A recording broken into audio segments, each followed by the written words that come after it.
Bonsoir à tous et bienvenue dans ce rendez-vous Design et Lumière qui devient un rendez-vous récurrent et qui attire, je vois toujours autant de gens différents, de différentes, j'allais dire nationalités presque. Et c'est ça qui est assez intéressant, c'est que ça va croiser des sujets, parce que nous on cherche à varier les échelles, mais là en plus, on va parler d'un immense projet. Alors, je veux parler du tribunal de grande instance de Paris, de la nouvelle tour donc, dans le parc des Batignolles, réalisée par le Renzo Piano Building Workshop. Donc et Renzo Piano n'en est pas à sa première tour. Hein. Je ne vais pas faire toute son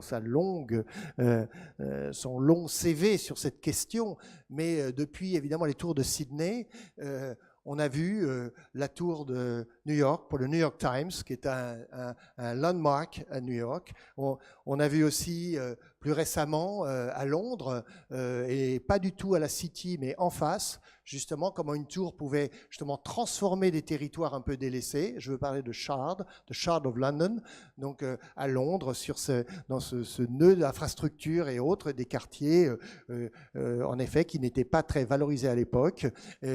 Donc voilà, deuxième tour. Et puis la troisième, sur une scène européenne très très importante, je veux parler de celle de Turin, qui a toujours été un laboratoire d'architecture exceptionnel.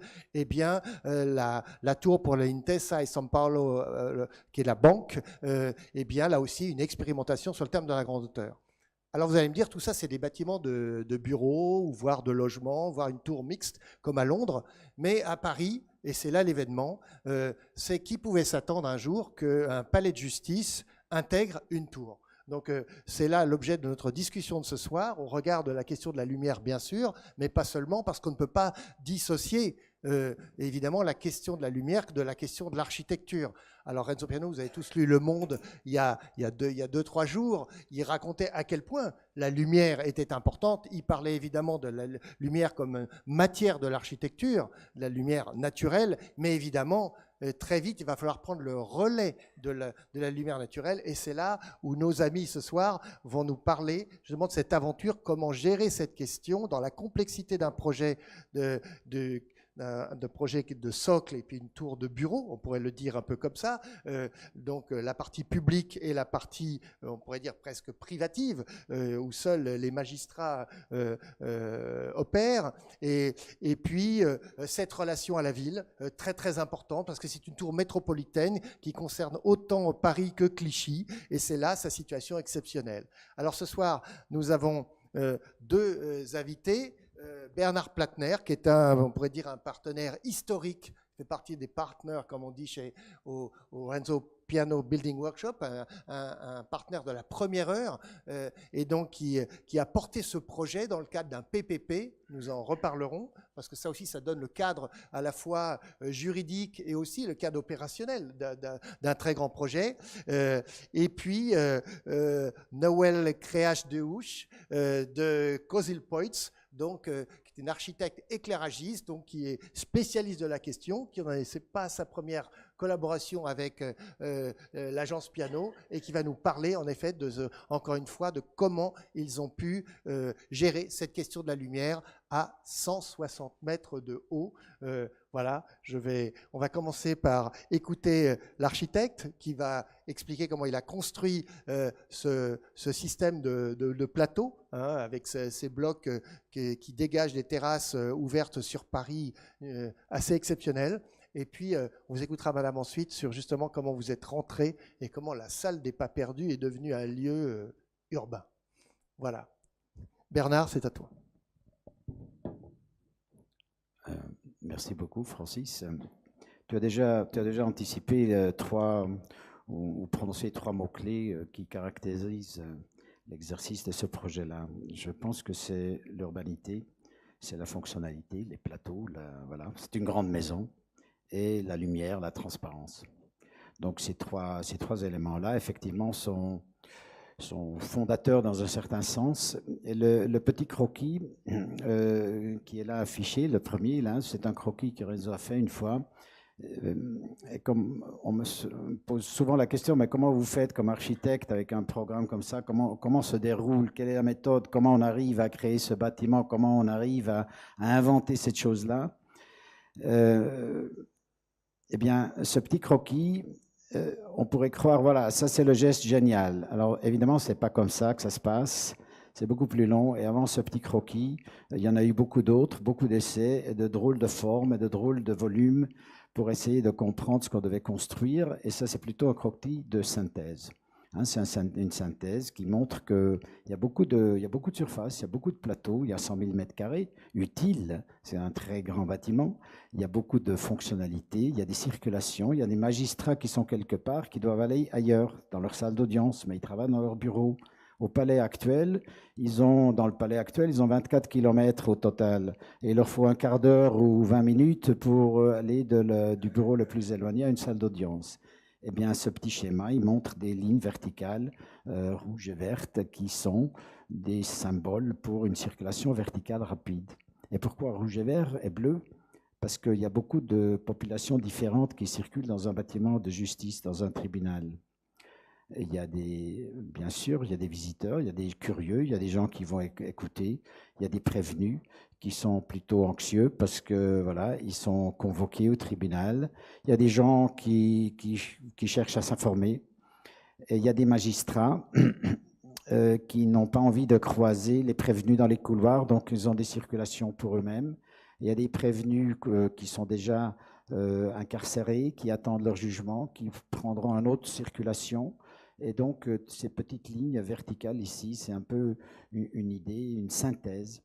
Donc, c'est une synthèse d'un brainstorming qui a duré, je ne sais pas, peut-être 3, 4, 5 semaines pour arriver à cette configuration de bâtiment qui n'est pas une tour, c'est un bâtiment grande hauteur, un IGH comme on dit, et qui est effectivement debout, assis sur un socle. Alors maintenant, je vais faire défiler très rapidement, puisque je ne vais pas prendre trop de temps, pour expliquer tout simplement le bâtiment tel qu'il est, sans trop d'essais philosophiques. Et voilà, attendez, là, voilà, j'ai ces petites mains. Donc on se situe ici dans un territoire qui est quand même considéré, ou qui était en 2010, quand il a été décidé de faire ce bâtiment, en 2012, finalement décidé par le président Hollande signant le contrat avec l'entreprise qu'on le ferait, c'était quand même la zone. Hein. C'est une zone qui nous rappelle, je ne sais pas qui, Blaise Cendrars ou d'autres, d'une époque bien révolue. Mais c'était quand même la zone, on peut dire, coincée entre le périphérique, une source bruyante, un chemin de fer ici, une source bruyante, le boulevard Berthier, un boulevard quand même pas terrible. Il y a quand même une chose intéressante ici, au carrefour de la porte de Clichy. Je suis là, je suis au bon endroit, je crois. Le lycée Bergson d'un côté, et de l'autre côté, le théâtre Berthier, hein, le Odéon Berthier. Et sinon, ben, rien. Donc, voilà. Alors, le rien est devenu quelque chose à travers ce plan directeur de l'urbanisme et qui relie le parc des Batignolles ici, ancien jardin 19e, à la porte Clichy, véritable porte, enfin une sorte de carrefour horrible sous le périphérique, par ce qu'on a appelé une diagonale. Gretaire, l'urbaniste, a lui-même appelé cette diagonale. Le jardin, il était fait par... voilà, le nom m'échappe, vous le connaissez, le parc Martin Luther King. Et ça nous a donné une idée que ce jardin, et les gens qui y sont et qui y vont, si vous le connaissez, il faut lui laisser la vue libre. Et donc, nous avons orienté notre bâtiment selon cette ligne diagonale. Et nous lui avons donné puisqu'on avait compris qu'il y avait des volumes, des bureaux, mais on va y revenir tout à l'heure, assis sur un socle, ce que vous voyez là, et qu'il fallait donner l'impact le plus petit et laisser la vue la plus libre. Et avec ça, en même temps, puisque celle-ci, c'est la façade sud, celle-ci, c'est la façade est et la façade ouest, donc ces trois façades vont être celles de la grande majorité des bureaux. La quatrième façade regardant vers Clichy. Clichy n'est pas pire que Paris, parce que derrière, il y a le Mont Valérien, il y a quand même un horizon assez intéressant. Donc, premier choix du contexte urbain, de s'orienter, contrairement à certains autres projets, laisser la vue libre depuis le parc vers l'ouest. Voilà, ça explique à peu près la même chose. Une particularité, ce bâtiment ici, il a changé, c'est le bâtiment de la Maison des Avocats, qu'on a la chance de construire aussi, qui est différente aujourd'hui. Le parvis ne faisait pas partie du projet. Bizarre, n'est-ce pas? Le bâtiment est sur le terrain de l'État, le parvis, c'est le terrain de la ville, donc on ne pourrait pas intégrer ça dans le même concours ou dans le même projet, bizarrement. Ici, une vue qui exprime un autre concept, c'est le concept du végétal. Lié au parc Martin Luther King, nous est venue l'idée que, en voulant se distinguer de la forme classique d'une tour verticale de bureau, en superposant ces trois grands parallélipèdes sur le socle, qui est cette partie-là, dans laquelle on trouve toutes les salles d'audience, et ici tous les bureaux de tous les magistrats, greffiers, tout le personnel, procureurs, etc. Là, ce qu'on appelle le bâtiment Bastion, qui est aussi notamment un bâtiment occupé par le procureur, mais surtout la partie annexe qui est ouverte 24 heures sur 24. Mais l'idée principale que nous est venue en créant cette forme, c'est de créer des terrasses vertes, des jardins. C'est quand même la première fois où on fait des jardins avec presque 400 arbres au total, 320 chênes, d'autres arbres, d'autres espèces. Qui font quoi? Elles sont les terrasses qui sont destinées au personnel. Elles ne sont pas publiques. C'est un peu le parc du palais.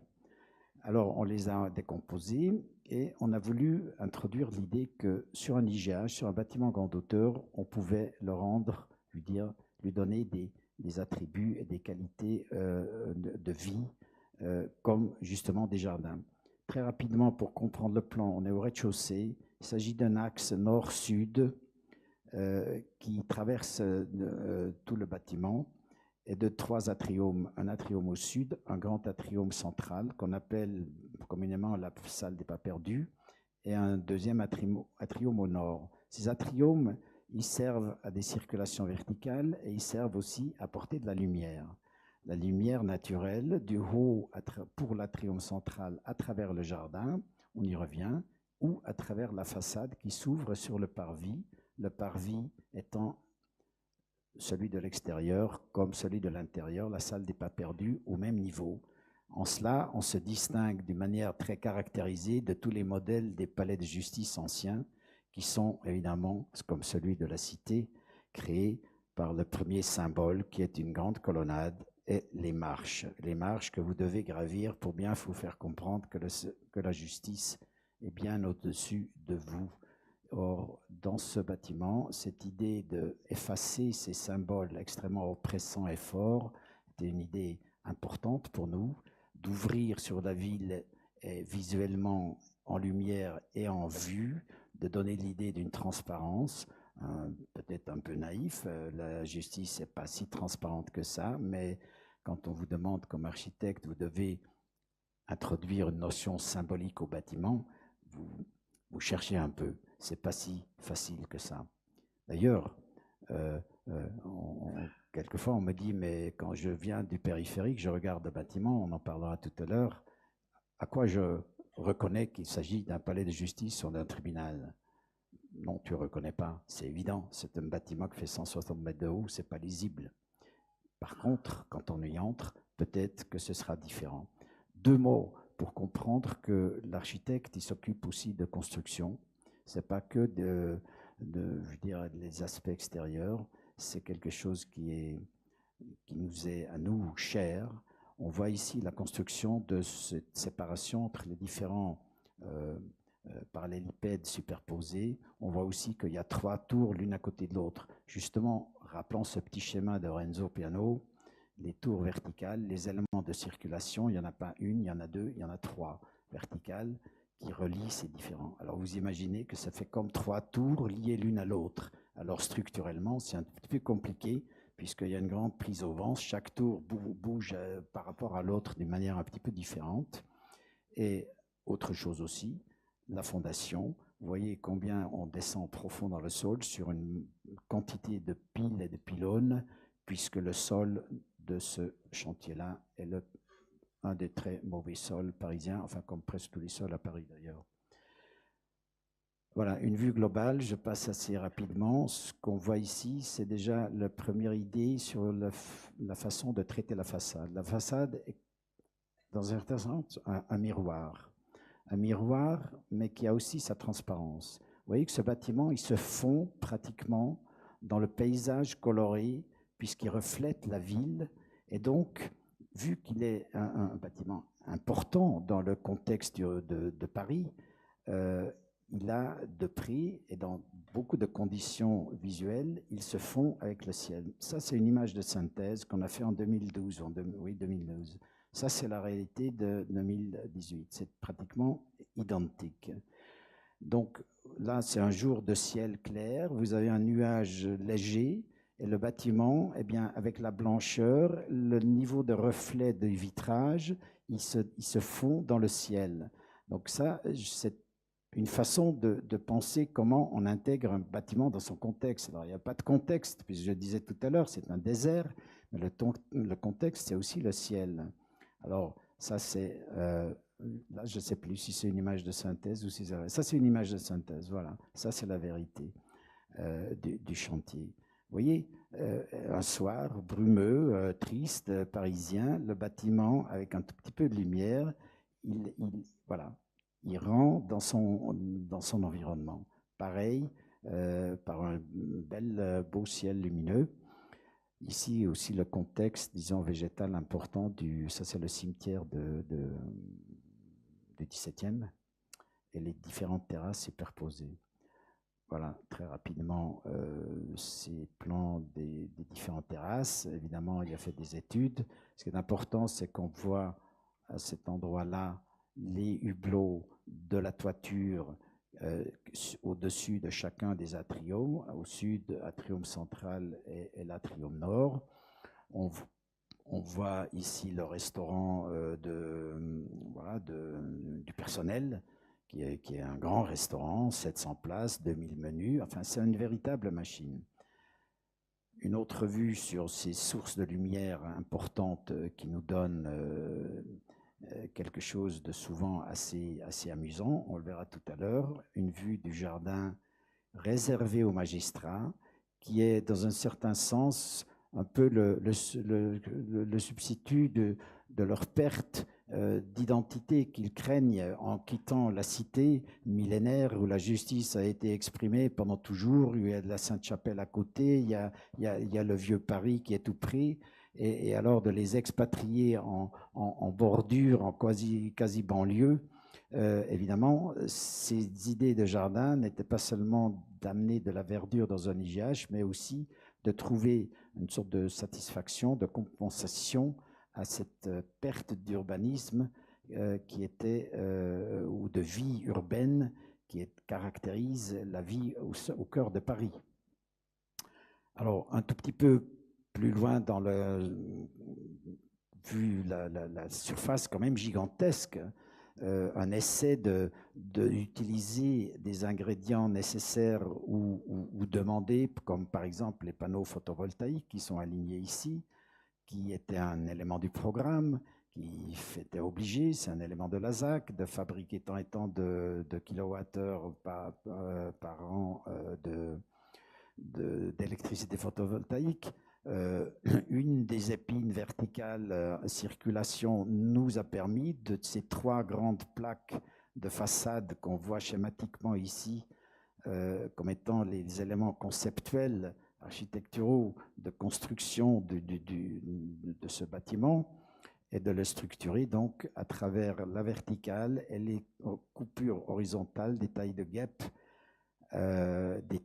des interstices entre les différents blocs, et avec cela structurer un peu la façade. Cette façade, elle est construite par des éléments, je ne sais pas plus combien, préfabriqués. C'est une façade double pot, veut dire qu'il y a 2 pots vitrés, une extérieure qui est de la hauteur de l'étage et une intérieure qui est une fenêtre, espacée à peu près de 25 cm l'une de l'autre, avec un degré de réflexion qui justement, donc ça c'est pas une image de synthèse, ça c'est photo, n'est-ce pas? Ça c'est la réalité. Sur Allège, en réalité, ce bâtiment a l'air d'être tout vitré, mais il n'est pas tout vitré. Nous avons que 40% de la surface de la façade, c'est-à-dire celle-ci, ne représente que 40% qui est véritablement ouvert à la lumière et donc aussi à l'énergie thermique. Donc tout ça, ça a à faire avec donner suffisamment de lumière pour que les bureaux fonctionnent, qu'il y ait une bonne luminosité intérieure, et ne pas en donner plus que nécessaire, puisque la lumière, c'est de l'énergie, et que l'énergie, évidemment, dans des bureaux, on a une obligation de rafraîchir. Alors, suivant l'angle de vue, tout ça devient véritablement un miroir, ou est plus ou moins transparent dans la soirée. Vous voyez, là, c'est un jour triste, gris, et tout ça, ça disparaît effectivement dans la grisaille. Même sous la neige, c'est le bâtiment qui devient blanc, parce que tout est blanc.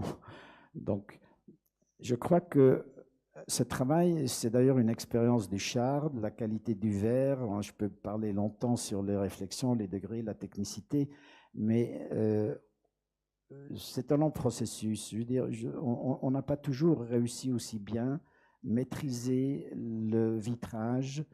Et comme ce bâtiment émergent au-dessus de la ville a une telle importance, tel impact, croyez-moi, on a eu des moments où on avait un petit peu peur, n'est-ce pas? Quand le bâtiment, vous imaginez, n'est que là qu'en béton brut, n'est-ce pas? Méchant, dur, et vous ne savez pas encore. Bien sûr, on a fait des essais, mais un essai, un test, c'est tout petit, c'est rien, c'est pas du tout, ça n'a pas le même impact. Donc finalement, vous pouvez imaginer ce que vous voulez, mais vous découvrez votre propre bâtiment. Ceci juste encore pour dire un mot sur les intérieurs, et ensuite je passe la parole à Nawel. C'est que bâtiment de justice, c'est aussi un bâtiment qui doit exprimer, on l'essaye, on ne sait pas si ça aura quelque influence, certaine sérénité, certain calme. Donc, on a choisi qu'il n'y a que deux matériaux ou deux couleurs qui dominent les intérieurs, sont les boiseries et le blanc.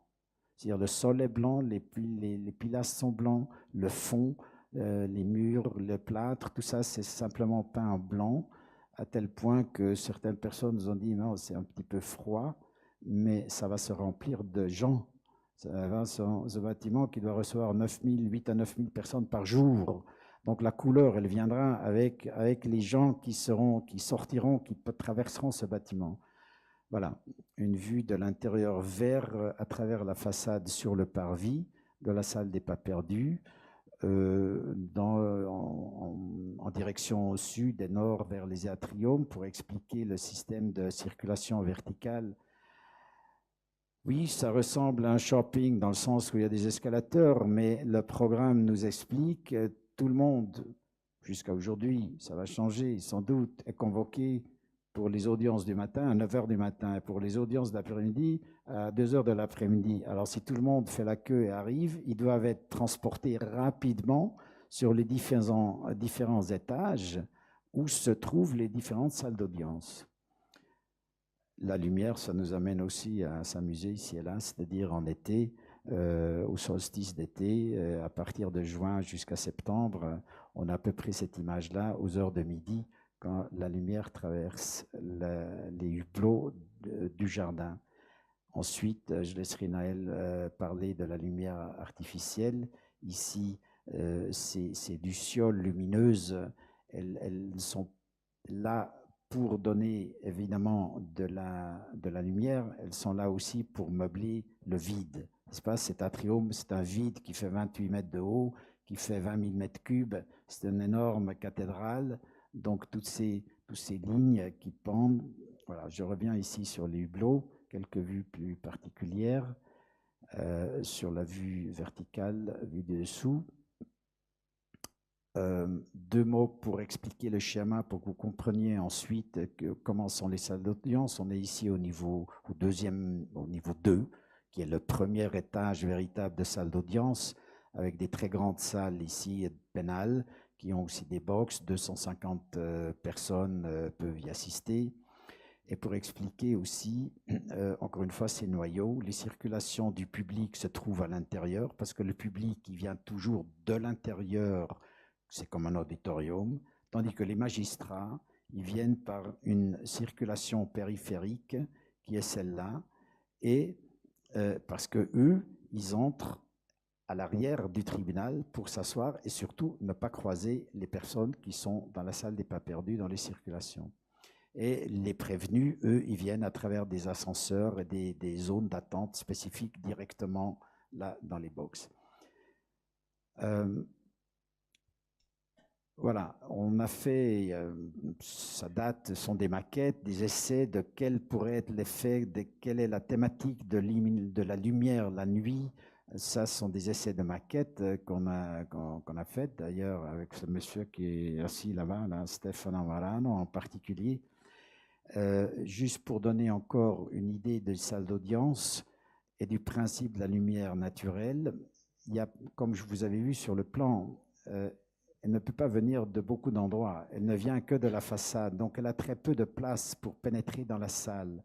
Donc, comme la salle ne peut pas être en façade pour des raisons de sécurité et qu'il y a la deuxième circulation, c'est en deuxième jour que la lumière naturelle s'introduit et c'est plutôt une notion, au lieu d'éclairer, on a besoin de l'éclairage artificiel, mais c'est plutôt une notion de dire on n'est pas totalement enfermé dans les salles d'audience, il y a toujours ce contact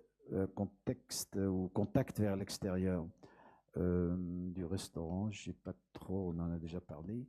2 mots, puisque là c'est anecdotique, puisque c'est sûrement le plus beau restaurant d'entreprise de Paris avec vue sur le jardin Martin Luther King, c'est pas mal.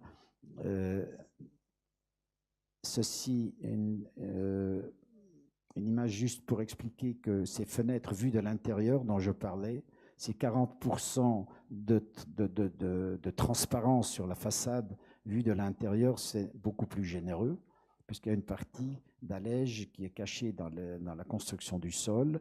Donc ça nous a permis de faire des fenêtres très hautes, avec des poteaux relativement consistants, mais qui permettent de positionner des cloisonnements, d'avoir une flexibilité, et surtout qui nous ont donné l'occasion de faire des fenêtres très élégantes, verticales, d'une belle proportion, et évidemment de bon éclairage. Ça, c'est pour vous dire ciao. Je passe le micro à Nawel.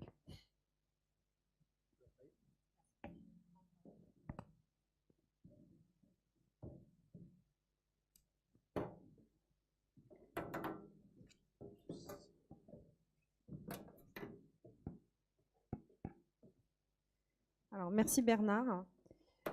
Je suis Nawel Kreajdehouch, je suis éclairagiste à l'agence Cozy Peutz Lighting Design, dans laquelle je travaille depuis 15 ans, donc avec Gérard Foucault, qui a travaillé aussi beaucoup sur le palais de justice et qui a eu la chance de prendre sa retraite maintenant.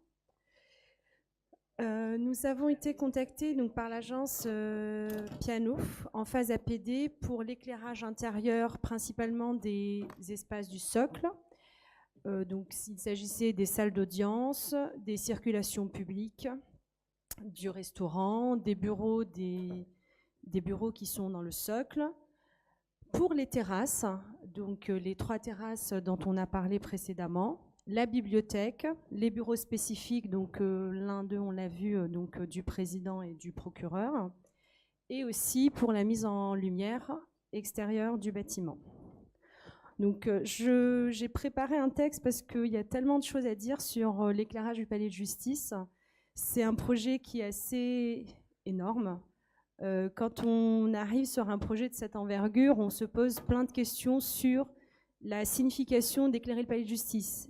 Qu'est-ce que ça signifie? Qu'est-ce qu'on doit faire? À quoi doit-on faire attention?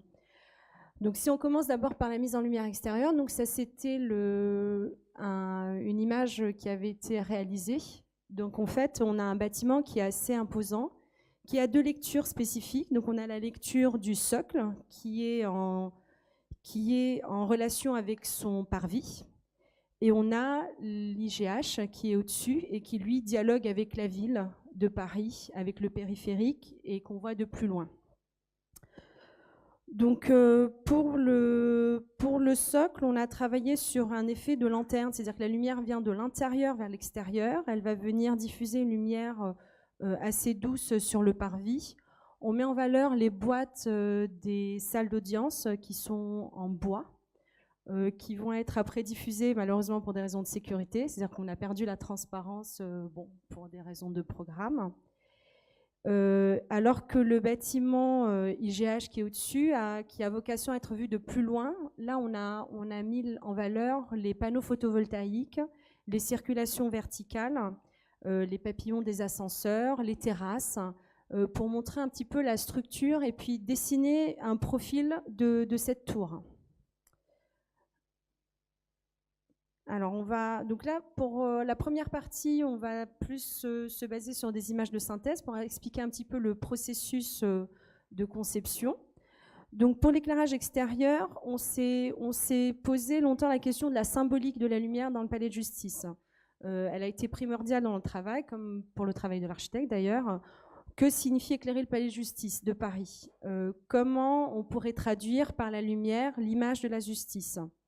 Donc d'abord, comme pour tout projet d'éclairage, c'est créer des ambiances. En fait, on crée des ambiances, les architectes définissent des lieux, ils dessinent des espaces, et nous, de nuit ou de jour, parce que parfois il faut créer un complément de jour, on crée des ambiances.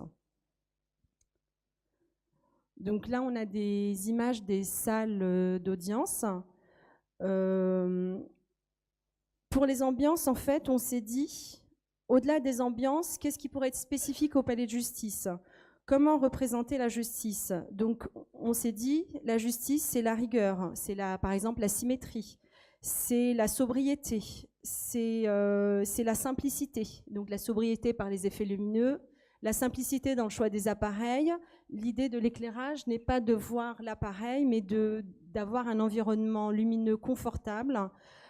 Il fallait également répondre à un programme qui était assez spécifique, avec, donc on va rentrer dans les détails un peu plus techniques, avec des niveaux d'éclairement qui étaient assez élevés sur les tables de justice. Il fallait répondre aussi aux demandes du client, aux besoins des usagers qui vont passer des journées dans le palais de justice. Il fallait également pouvoir apporter des solutions techniques et puis tenir en compte bien sûr de tout ce qui était consommation énergétique, c'est-à-dire qu'il fallait trouver un éclairage pour des niveaux d'éclairement qui étaient assez élevés sans consommer trop d'énergie. Et ce qu'on a apporté nous en plus, il fallait bien sûr tenir compte du confort visuel des occupants, des usagers, des niveaux d'éclairement, des uniformités. Autre chose aussi particulière au palais de justice, il fallait éclairer des espaces qui étaient complètement différents, avec des destinations qui étaient variées, c'est-à-dire qu'on avait d'une part les salles d'audience, bien sûr, mais on avait également une bibliothèque, un restaurant, des circulations, c'est-à-dire qu'on a des espaces où les besoins visuels sont différents, la quantité de lumière à apporter est assez variée, et on voulait également créer quand même une unité dans la réponse en matière d'éclairage artificiel. C'est-à-dire qu'on voulait toujours savoir qu'on est quand même toujours au Palais de justice de Paris, malgré la différence de salles. C'est-à-dire qu'on soit dans un bureau, qu'on soit dans la bibliothèque, il fallait toujours un fil conducteur entre les différents espaces. Donc là, on voit l'image de synthèse du bureau du président, le restaurant. Alors, plus concrètement, donc, nous avons travaillé en étroite collaboration avec les architectes dans la définition des appareils d'éclairage. Donc là, on a choisi des appareils d'éclairage qui sont assez simples, assez sobres. Ce sont les mêmes que nous utilisons dans toutes les salles d'audience, par exemple, puisqu'on va commencer par les salles d'audience, de manière à apporter une réponse équivalente, même si derrière, techniquement, les puissances ne sont pas les mêmes, les ouvertures de faisceaux sont différentes. Visuellement, les personnes qui sont présentes verront toujours la même suspension, le même plafonnier et le même encastré. Donc la réponse apportée à toutes les salles sont les mêmes. Donc nous avons réalisé différentes études pour pouvoir caler au mieux les trames au plafond, parce qu'on revient à cette notion de symétrie, de rigueur, de manière à ce que l'éclairage soit intégrer au maximum à l'architecture. Et finalement, on s'est appuyé beaucoup sur l'architecture pour créer ces ambiances spécifiques du palais de justice.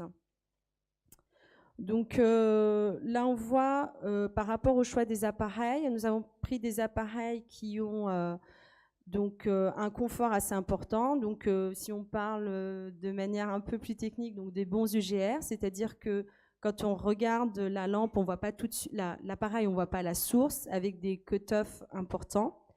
Nous avons également défini la température de couleur, c'est-à-dire le blanc de la lumière en 3000 degrés Kelvin, c'est-à-dire c'est un blanc chaud qui va venir mettre en valeur toutes ces boiseries que nous avons dans les salles d'audience. Pareil pour la salle des pas perdus. Dans la salle des pas perdus, nous avions 2 contraintes, c'est-à-dire que nous devions apporter un éclairage fonctionnel assez important avec des niveaux assez élevés, mais en même temps, il fallait habiller ce volume et puis l'occuper. Donc la mise en valeur du volume est assurée par des projecteurs suspendus qu'on a vus tout à l'heure, qui ont été développés spécifiquement par l'agence Renzo Piano pour ce projet. Donc il s'agit d'un projecteur uplight qui éclaire vers le haut pour mettre en valeur les puits de lumière, parce que de nuit, sinon ça serait un trou noir. Downlight pour apporter les niveaux d'éclairement dont on a besoin, et le disque lumineux qui sert à mettre en valeur la salle des pas perdus de nuit, spécifiquement pour avoir un petit effet de luciole dont on parlait tout à l'heure. Alors là, on voit également pour les puits de lumière de nuit, en plus de l'éclairage vers le haut, on a fait un éclairage extérieur de manière à ce qu'on voit cette forme un peu spécifique qui a été dessinée par l'architecte et qui guide la lumière naturelle vers le bas. Ce qui a été important aussi dans ce projet, c'est que grâce à un mock-up, donc comment on pourrait expliquer, c'est un prototype à échelle réelle, nous avons pu tester, nous avons pu régler très finement les appareils, leur position, leur orientation, pour obtenir vraiment l'effet que nous recherchions. Là, on voit par exemple donc, les essais sur les arbres, parce que nous éclairons les arbres en périphérie des terrasses, sur les petits papillons des circulations verticales. Et c'est vrai que l'introduction de ce mock-up, qui est une pratique assez courante à l'agence Piano, permet d'aller au plus fin du projet. C'est-à-dire qu'on imagine des choses, on fait des dessins, des études, mais en travaillant en taille réelle, ça permet vraiment de mettre au point les éclairages.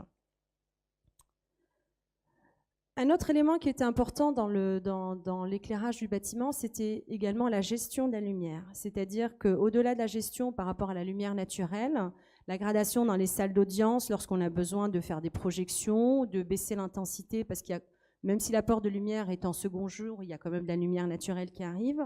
Il y avait également la nécessité de travailler sur la gradation ou l'allumage des appareils. Là, donc on voit principalement, donc là c'est dans la salle des pas perdus avec cette circulation nord-sud, de manière à ce que de nuit, quand on est sur le parvis, il se passe toujours des choses à l'intérieur du palais de justice, même si au final c'est fermé. Donc en termes de mise en lumière, nous avons l'obligation d'éteindre toutes les mises en lumière des bâtiments à Paris à 1h du matin. Nous avons travaillé sur c'est un scénario qui permet de voir, on voit c'est les Justins, donc c'est ces suspensions qui ont été dessinées par l'agence Piano, qu'on voit en gros cercle orange, qui sont allumés, donc le jour ou le soir quand il fait nuit, lorsque le palais est toujours ouvert, donc tout est allumé. À partir d'une certaine heure, lorsque les personnes ne sont plus là, nous conservons uniquement la corolle, c'est-à-dire que le haut et le bas est éteint, mais de l'extérieur, nous voyons ces petites lucioles qui montrent une présence dans le palais de justice. La zone qui reste allumée, donc c'est sur détecteur de présence, parce qu'il faut savoir qu'il s'agit de l'accès de nuit, donc qui reste allumé, qui reste ouvert 24 heures sur 24. Et donc, pour ne pas avoir les appareils allumés en permanence, nous avons mis ces appareils sur détecteur de présence et ça s'allume lorsque l'espace est occupé. Donc là, on revoit quelques images d'ambiance. En fait, nous avons travaillé beaucoup sur les matières, les couleurs, qui permettent également aux personnes de se repérer. C'est-à-dire qu'on éclaire donc de manière assez discrète. Donc là, par exemple, la salle des pas perdus, mais on voit bien que les boiseries en fond sont également mises en valeur et ça permet de se repérer dans ce volume qui est assez important. Et finalement, les circulations, on a des repères. C'est-à-dire qu'on se dit, bon, ben, on était à côté de ce mur rouge. Et c'est vrai que quand on est dans l'espace, ça permet vraiment de se repérer et de savoir où on est en permanence. On revient sur la notion donc de rigueur, de symétrie. Donc les ambiances des salles d'audience sont très sobres, très solennelles. Il s'y passe souvent des audiences qui sont parfois difficiles, des situations familiales compliquées. Et donc il faut que les personnes qui soient présentes puissent assister ou participer à ces audiences de manière détendue. Parce qu'ils sont déjà stressés du fait d'être dans une salle d'audience. Et en fait, l'éclairage doit être le plus discret et le plus confortable possible. Nous avons travaillé également sur la notion, on voit les box accusés. On a fait vraiment un travail sur la quantité de lumière qu'il y a, parce qu'il y a une vitre tout autour des box. Et donc, on a bien travaillé sur la quantité de lumière de part et d'autre de la vitre, parce que s'il y a un côté qui est plus éclairé que l'autre, le vitrage devient miroir, et du coup, on ne voit pas, on n'est pas vu. Et ça permet toujours à l'auditoire, aux tables de justice et aux prévenus d'être vus et de se voir et de pouvoir dialoguer directement.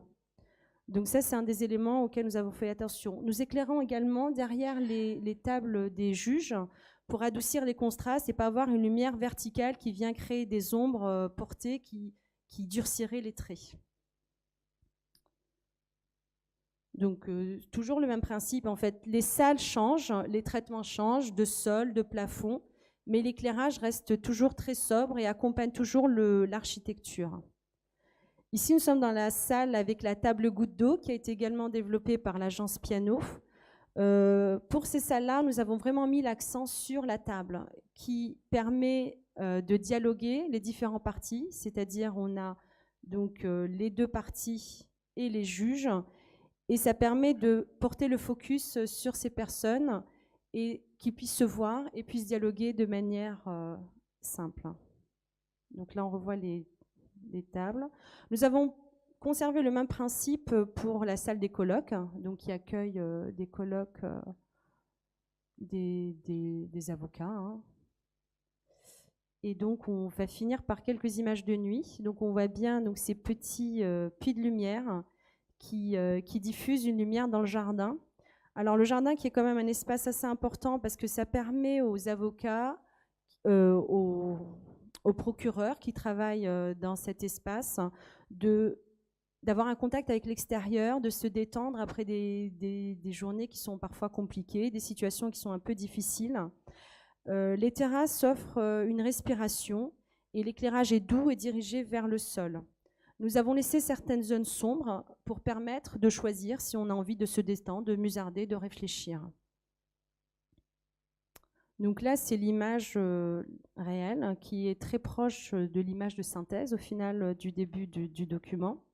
Et donc on voit bien la notion de socle qui est une lanterne qui diffuse vers le parvis, vers l'environnement proche, et la tour au-dessus qui a un éclairage qui est porté sur donc, les panneaux photovoltaïques. On va y arriver.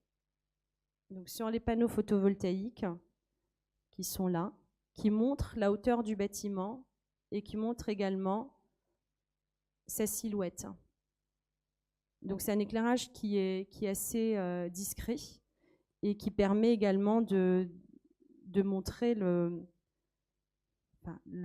la forme de ce bâtiment qui est assez spécifique. Donc voilà, on va finir avec ce socle. Donc les boîtes sont derrière. Au départ, nous avions travaillé sur une transparence qui permettait de voir ces boîtes qui sortent en volume. Et finalement, on a un verre qui est un peu translucide pour des questions de sécurité. Mais on garde toujours la notion de lanterne qui vient éclairer la ville et qui vient aussi symboliser la justice. Voilà, j'ai été un peu rapide, je pense. Merci. Je voudrais revenir, Bernard, parce que tu as parlé tout à l'heure, ça m'a frappé, du contexte. Et là, je pense que tu as étonné beaucoup de gens en parlant du ciel. Tu as dit que le ciel était un contexte. Euh, euh, et dans l'histoire de Londres, de Shard of London, il y avait précisément cette idée de faire de cette tour une sorte de tour météorologique qui prenait tous les ciels changeants là sur la Tamise et autres.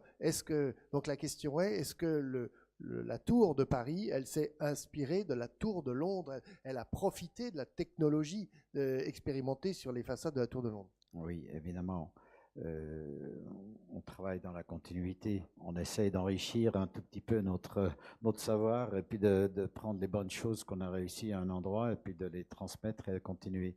Donc, pour être un peu plus précis, la tour de Londres, la façade, elle est inclinée. De ce fait, il y a déjà une réflexion qui est un petit peu différente. Mais surtout le verre. La composition de la façade est plus ou moins la même. À Londres, c'est une tour, puisqu'on est dans un pays anglo-saxon, donc on peut être vitré depuis le sol au plafond, tandis qu'à Paris, en France, je dis ça juste pour l'explication, on a besoin d'une allège qui est stable au feu, qui est opaque, qui ne sera donc pas vitrée. Vous ne pouvez pas faire des allèges, en tout cas pas dans cette dimension-là, avec un verre qui, lui, résiste au feu. Ça existe, le verre qui résiste au feu, mais enfin, c'est au-delà des coûts et des possibilités. Donc, on a des fenêtres, si je peux dire. Donc, du fait de la deuxième peau, de la deuxième plaque de verre extérieure, qui est également existante à Londres, on a trouvé qu'à Londres, le degré de réflexion était de 23%, c'est-à-dire 23% de la lumière qui est incidente est réfléchie. Et on a trouvé que le degré de transparence était très haut. C'est-à-dire à Londres, c'est vrai qu'il y a des images où vous voyez le ciel, mais il y a beaucoup d'images où c'est comme s'il n'y avait pas de façade. C'est-à-dire le bâtiment est nu, n'est-ce pas? Et on a trouvé que le degré de réflexion, ce serait peut-être mieux de l'augmenter un petit peu.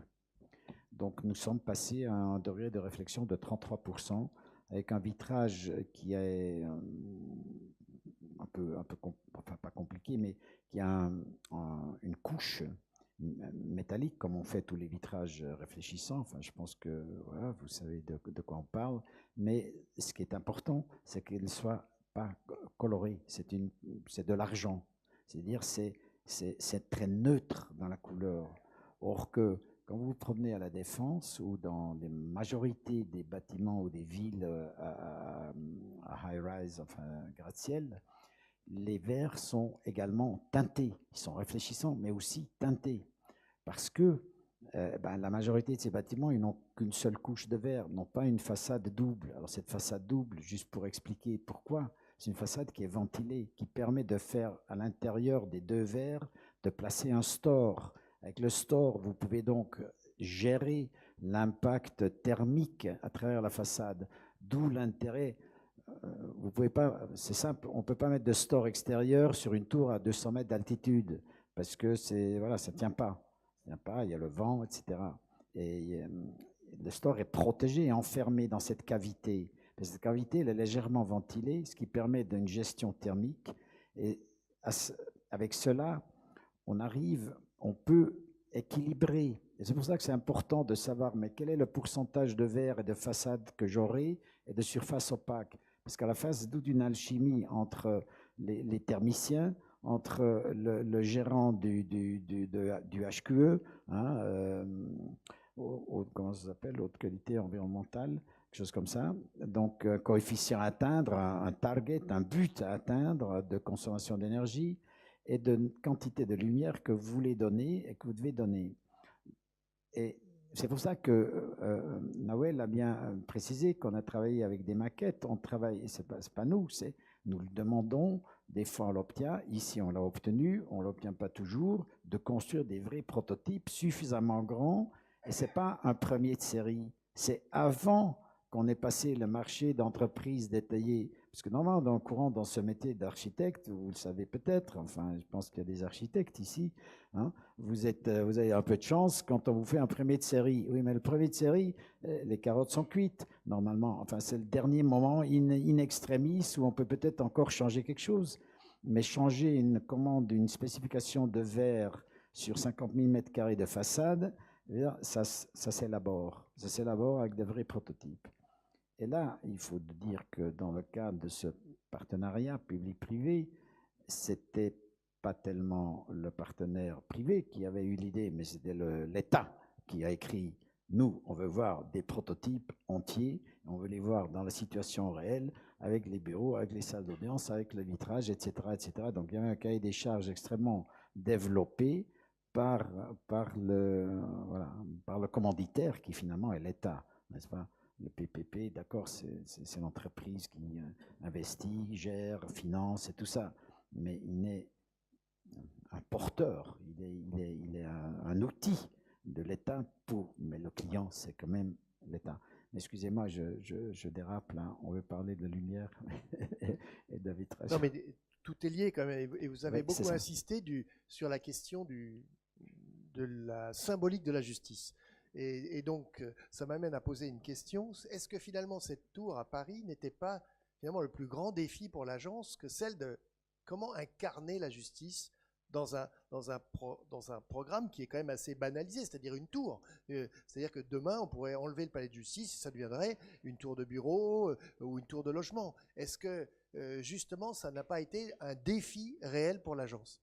Oui, ça a été un défi réel. Alors, de dire que on a réussi à répondre à ce défi comme, comment dirais-je, l'époque où on savait construire une cathédrale, on savait que le plan serait en plan de croix, et puis qu'il y aurait un transept, et puis une colonnade. On savait un certain nombre de choses qui identifiaient l'édifice. Quand on construisait des forteresses, on savait que ça aurait la gueule d'une forteresse. Quand on construit un palais de justice, à l'époque, à la nôtre, évidemment, ce problème-là, il nous a stimulés, mais il nous a aussi pesé. Parce que, honnêtement, il n'y a pas moyen de dire... Vous savez, l'architecture symbolique, je pense qu'elle est extrêmement liée à un style, à des formes. Or, on n'a pas l'habitude de démarrer notre démarche par une méthode stylistique.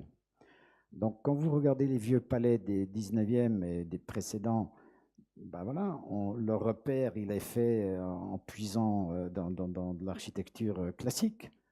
Et on impose les colonnades, comme je l'ai dit, les marches d'escalier, et voilà un palais de justice. Mais au XXIe siècle, c'est pas aussi évident.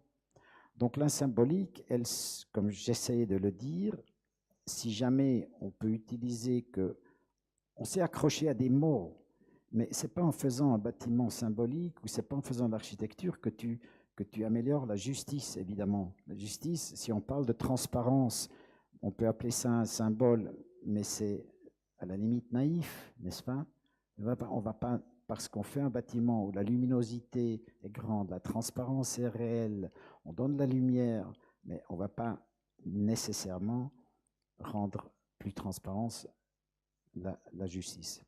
Donc, les symboles, ensuite, il y avait beaucoup de monde qui était attaché aux symboles, mais ils sont où les symboles? Alors, je dirais dans la salle d'audience, vous avez vu la symétrie forte, ça c'est quelque chose qui nous a été imposé, mais on a fait strictement ce qui est classique, parce que personne a la moindre envie de bouger un iota à cette configuration qui, elle, est symbolique. Le tribunal, il est en rangée, il est supérieur, il y a 3 marches, il y a 48 cm de différence entre le prétoire et puis la tribune du tribunal. Le procureur, il est sur la droite, le greffier, il est sur la gauche, et la barre de témoin, là, du prétoire, est à une telle distance, de sorte que quand il est debout, la personne n'ose en aucun cas être à une hauteur supérieure à celle du juge qui est assis. Enfin, voilà les symboles véritables, imposés, géométriques, architecturaux, qu'on a traduits dans ce que vous avez vu. Après, on a essayé de donner un peu de solennité et un peu de... comment dire, enfin quelque chose de relativement peu agressif, peu oppressant à travers ces boiseries, à travers le choix d'un bois qui est chaud, c'est du hêtre. Dans le tribunal classique, c'est du chêne. Le chêne, il est plus jaune, le hêtre, il est plus rose. Toutes les boiseries que nous avons choisies, c'est du hêtre étuvé. Il est un tout petit peu plus chaleureux, si je peux dire. Autre élément de symbolique, c'est la couleur blanche. Vous avez vu que le mobilier de la table de justice, des bancs, sont des éléments qui flottent dans cet écrin boisé, le parquet, les parois, le plafond, et qui se détachent. Alors, autre symbole, un petit symbole, c'est la table de justice, elle est absolument nette. Il n'y a pas d'architecture. Elle est le plus neutre possible. C'est un parallélipède blanc. Voilà. Ce sont des mots, je ne sais pas. Après, il y a des symboles classiques. Les salles d'audience, vous ne le voyez pas encore ici parce que ça a été fait que très récemment. Chaque fois, il y a une balance. La balance a été considérée, pas seulement par nous. Il y a tout un comité qui a réfléchi pendant 3 ans pour conclure que c'était quand même que la balance, le symbole unique qui était universellement clair et évident pour qualifier la justice. Donc, chaque salle d'audience, il y a une balance. Il y a maintenant des écritures qui se montent ces jours-ci sur les parois de la salle des pas perdus, qui sont des extraits des déclarations universelles des droits de l'homme, et des choses comme ça. On a pensé à des icônes, on a pensé à des images, on les a rejetées, parce qu'il n'existe pas d'imagerie autre que ancienne, Renaissance, baroque, qui représente, à l'époque où on osait représenter la justice, quand on osait représenter symboliquement la religion, des choses comme ça. Aujourd'hui, on n'ose pas. Et d'ailleurs, il n'y a pas d'artiste capable, on ne saurait pas su et faire référence à la justice à travers des éléments iconiques anciens. Eh ben, c'était délicat, puisque la justice était tout souvent régalienne, trop liée au pouvoir, ou mystique, ou religieuse. Or, tout ça, aujourd'hui, ce n'est pas du tout l'idée. Donc, la sobriété, c'est aussi une expression symbolique d'une idée de démocratie, d'absence de relations des institutions de pouvoir. C'est pour ça qu'on ne peut pas dire où est-ce que vous avez mis la symbolique. Elle est un peu cachée, elle est à beaucoup d'endroits, mais elle n'est pas ostentatoire, elle n'est pas visible comme ça. Alors, vous avez revisité la salle des pas perdus. Ce qu'a dit la salle des pas perdus, elle est complètement, j'allais dire, plate. Et là, je l'avais mise j'allais dire, en perspective dans l'espace. Et c'est presque piranésien. Tu as parlé et ça m'a frappé. Tu as fait une évocation par rapport à l'univers commercial. Donc, c'est assez incroyable. C'est que là, pour le coup, tu changes les codes dans cette histoire. Donc, est-ce que c'était justement pour mettre les gens plus à l'aise dans un palais de justice? Est-ce que c'est un sentiment de confort qui vous a animé? Puisque ça, on sent très bien, vous avez beaucoup insisté sur le côté presque domestique dans la discussion. On imagine justement pour un divorce ou des choses comme ça, c'est pas la même chose que sur des crimes beaucoup plus durs. Donc, en effet, la relation et le rituel de la justice n'est pas le même. Mais pour autant, est-ce que c'est ça qui a été le fil conducteur de toute l'histoire, c'est mettre les gens encore plus à l'aise?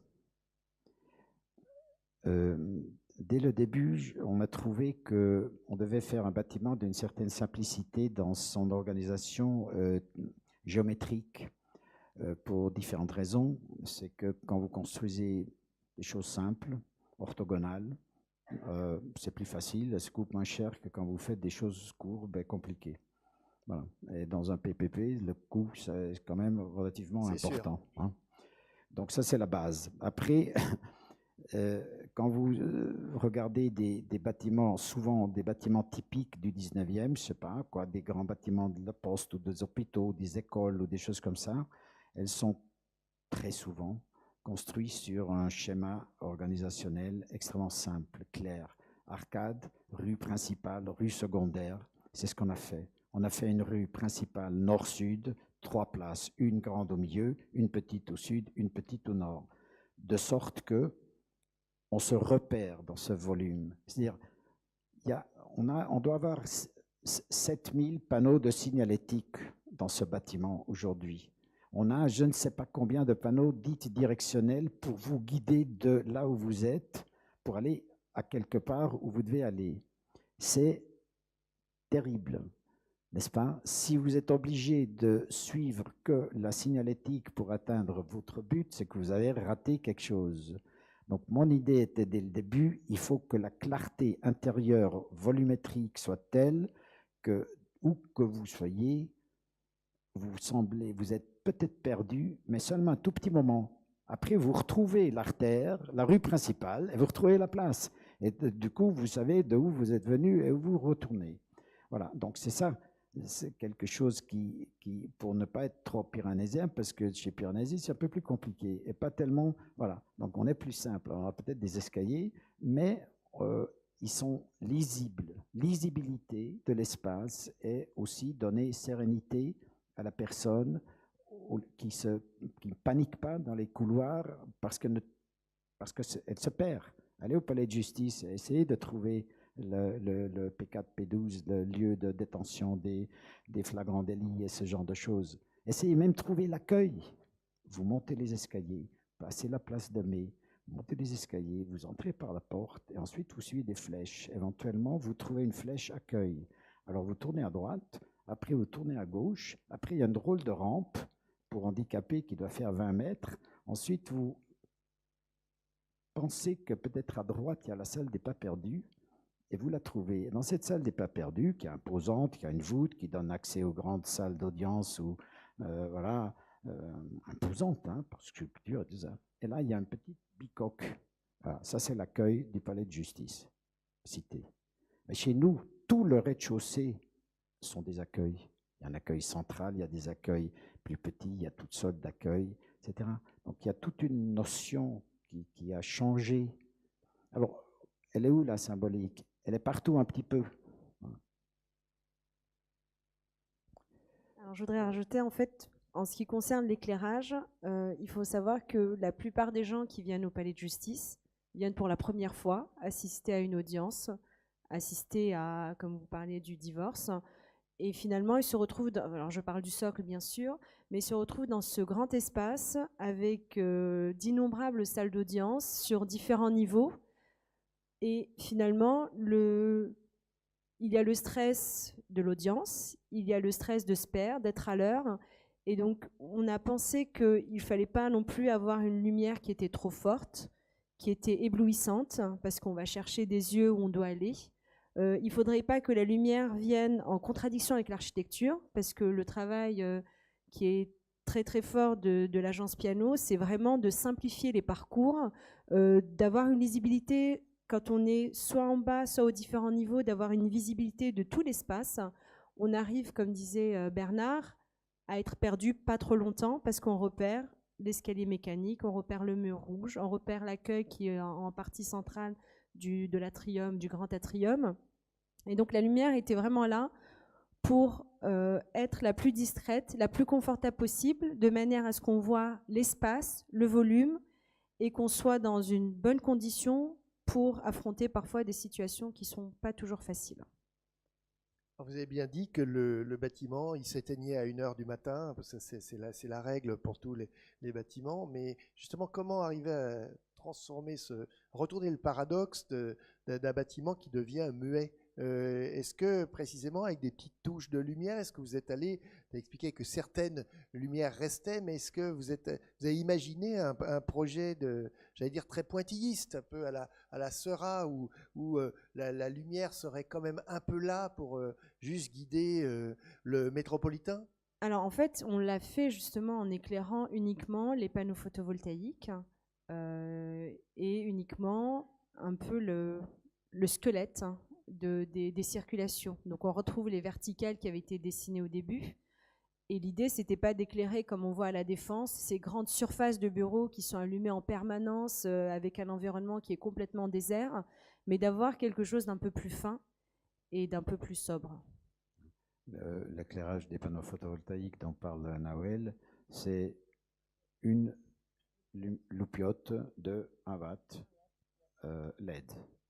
Donc, voilà. Après, on fabrique pas beaucoup d'électricité avec les panneaux photovoltaïques. On fabrique exactement ce qui nous a été demandé au programme et pas 1 kilowatt de plus, puisque là encore, c'est plutôt symbolique. Enfin, je veux dire, le panneau photovoltaïque, c'est quand même pas la panacée ici à Paris. On va jamais faire beaucoup d'électricité avec ça. Mais c'est comme l'engagement de l'État de dire à ce moment-là, on veut du panneau photovoltaïque, faites-le. On s'est dit, bon, ben, on va le mettre en scène et on va l'utiliser pour travailler nos façades et puis pour structurer l'espace du bâtiment. Au final, c'est comme un bâtiment qui est assez repérable depuis le périphérique. Aujourd'hui, on peut dire tous, ah bah tiens, on a vu le palais de justice de Paris. C'est plus du tout un bâtiment de grande hauteur qui est méconnaissable, qui est un peu anonyme.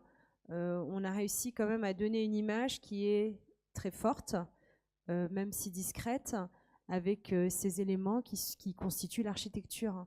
Et donc je pense que c'est plutôt un succès d'avoir réussi à éclairer, mais pas trop, avec très peu d'énergie au final, et avoir finalement créé un nouveau repère sur le périphérique. On le voit de très loin, de Paris également. Et donc ça fait partie maintenant de l'environnement parisien, du paysage urbain parisien, de jour comme de nuit. Est-ce qu'on peut parler d'une signature lumière sur le bâtiment, au sens vraiment que le bâtiment, il est justement... ou alors c'est... Non, je ne sais pas. Je ne sais pas si c'est le terme à ce point-là. Je crois que l'éclairage, ça doit être voilà, c'est pas un décor. L'architecture, c'est un peu plus sérieux que ça. Ça dure longtemps. Il faut une certaine retenue dans l'éclairage. Je pense que c'est ce qu'on a cherché avec Nawel, c'est de ne pas faire on n'est pas dans le démonstratif, n'est-ce pas? On est à la fois dans l'utile et dans une gestion relativement modeste, prudente sur la question éclairage. Vous ne voulez pas gérer comme un monument parisien, vous l'avez... Ça c'est très net, hein, c'est très fin comme approche. Oui, enfin... Alors qu'on aurait pu s'attendre du contraire, peut-être, non? Bah, c'est peut-être mal nous connaître. Non, mais je parlais de la commande en termes de monuments, de la justice qui s'installe là. Je pense que, mais Nawel l'a dit, c'est un monument tout simplement par sa taille, sa position. C'est-à-dire quand il y aura 30 tours autour, parce qu'enfin on aura compris qu'il faut construire en hauteur à Paris et dans les périphéries proches de Paris, ce bâtiment fera partie d'un paysage on en est tout au début, n'est-ce pas? C'est très timide à Paris. Là, il y en a une ici, il y en aura peut-être une au sud qui a une sorte de triangle, et puis il y en a une qui est là depuis 30 ans, ou non, 50 plutôt. Et puis il y en aura maintenant à plus à l'est. Oui. Voilà, maintenant il y aura des choses à l'est. Après, on a beaucoup de mal à s'approcher vers le centre, mais un jour, ça va se faire peut-être. On va peut-être prendre des questions dans la salle. Tous ceux qui nous écoutent depuis tout à l'heure, qui ont peut-être d'autres questions à poser, techniques, urbanistiques, symboliques, n'hésitez pas, qui souhaiteraient interroger nos invités.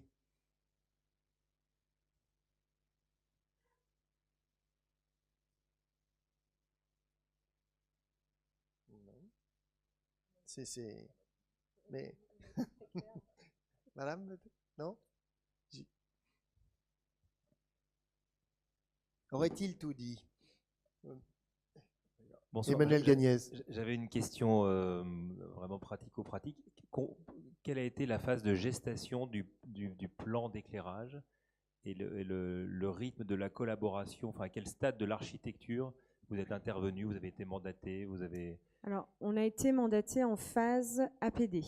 L'agence Piano avait déjà commencé son travail de conception à l'APS. Et en début d'APD, ils nous ont contactés pour vraiment travailler sur l'éclairage des espaces qui reçoivent le public.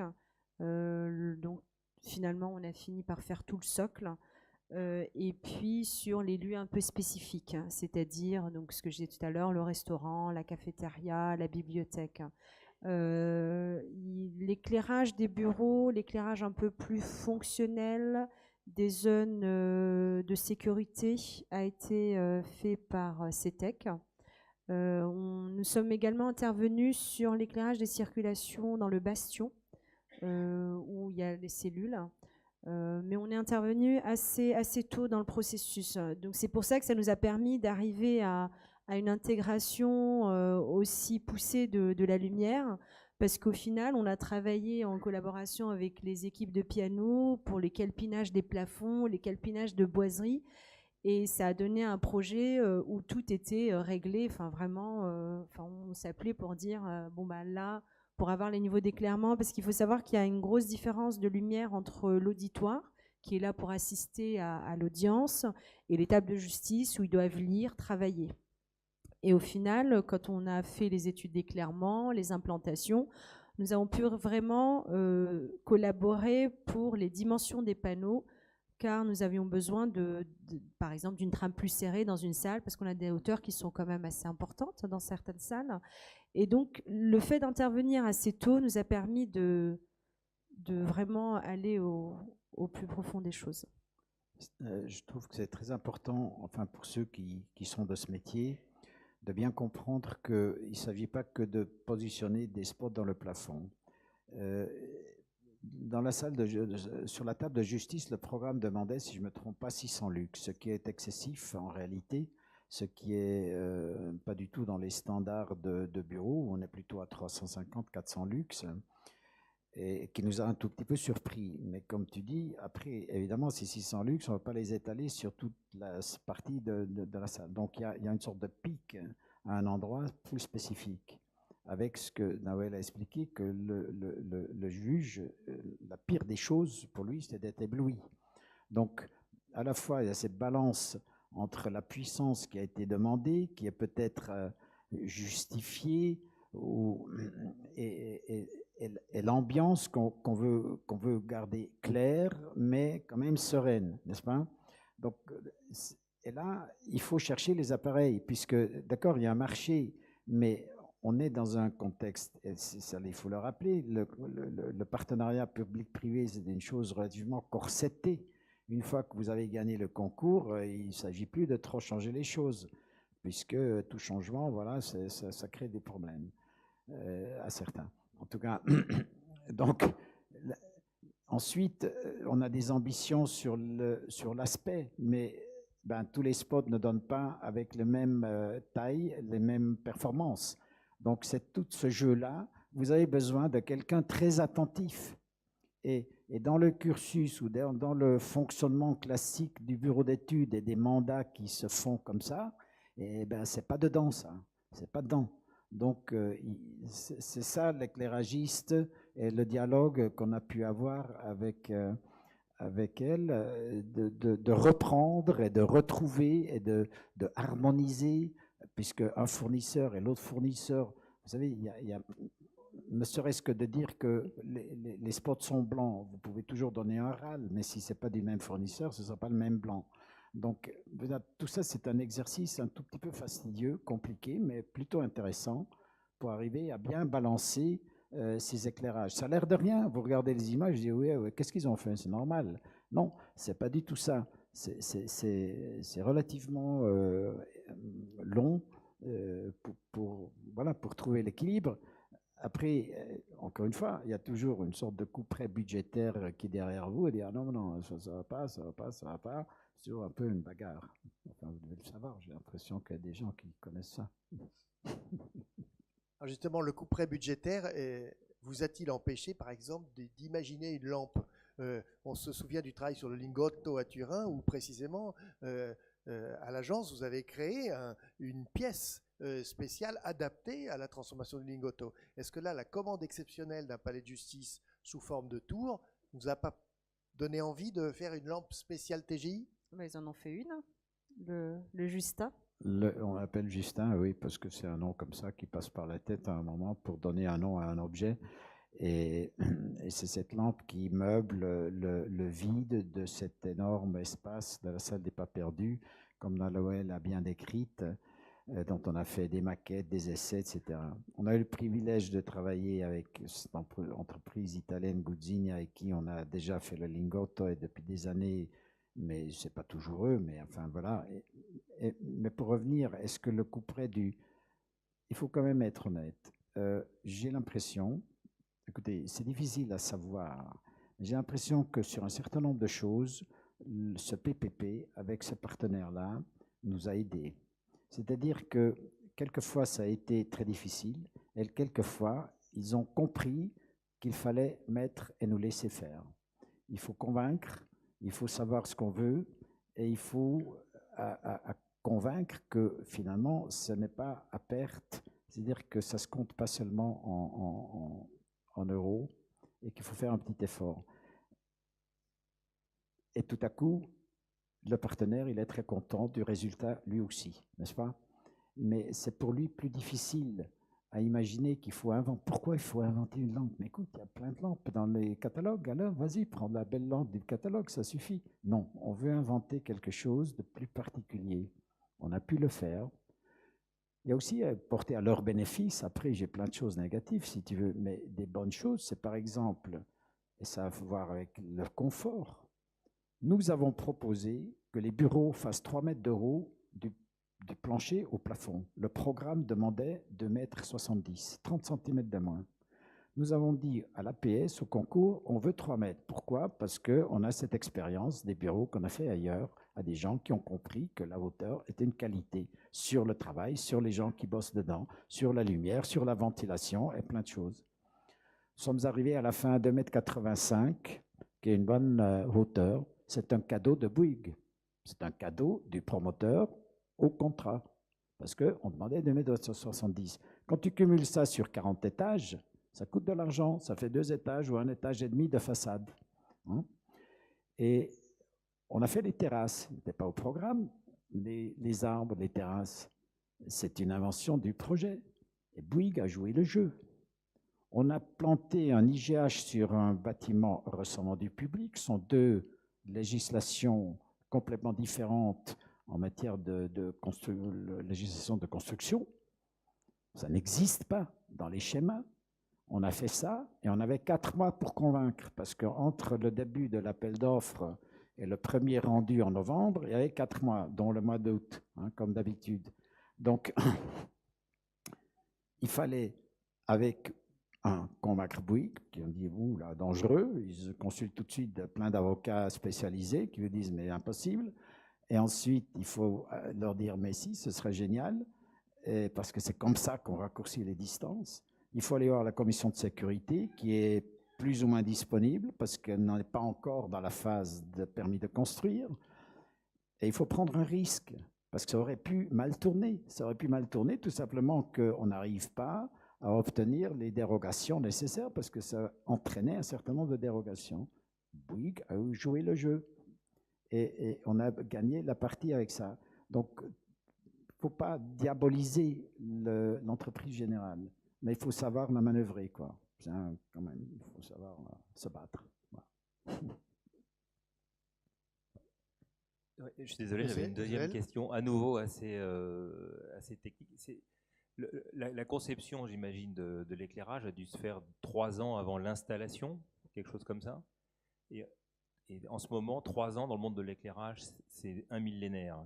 On a mis autant de temps pour passer la bougie électricité que maintenant passer d'une LED pas performante à une LED très performante. Comment vous avez pris cette donnée? Et est-ce que d'un certain point de vue, il n'y a pas eu là un effet positif en termes de coût? Alors de coût, non. De consommation énergétique, enfin de coût, non.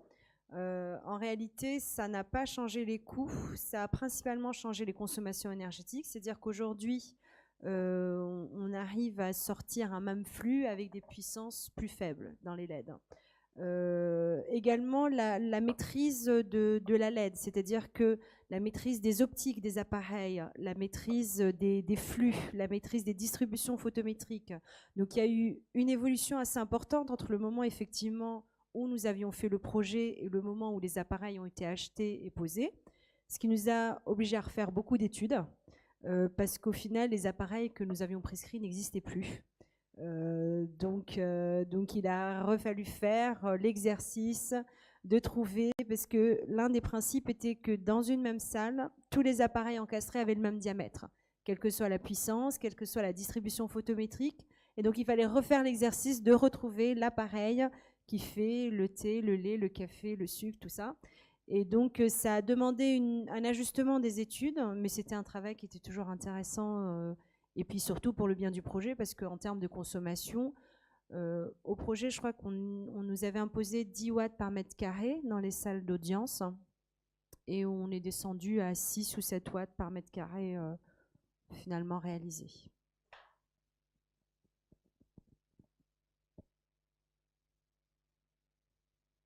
Autre question? Je ne vois pas de bras qui se lèvent. Eh bien, on va peut-être... si? Monsieur? Ça? Juste une question, parce que vous avez commencé sur le fait que c'était... bon, il fallait construire dans une dimension verticale, construire en hauteur.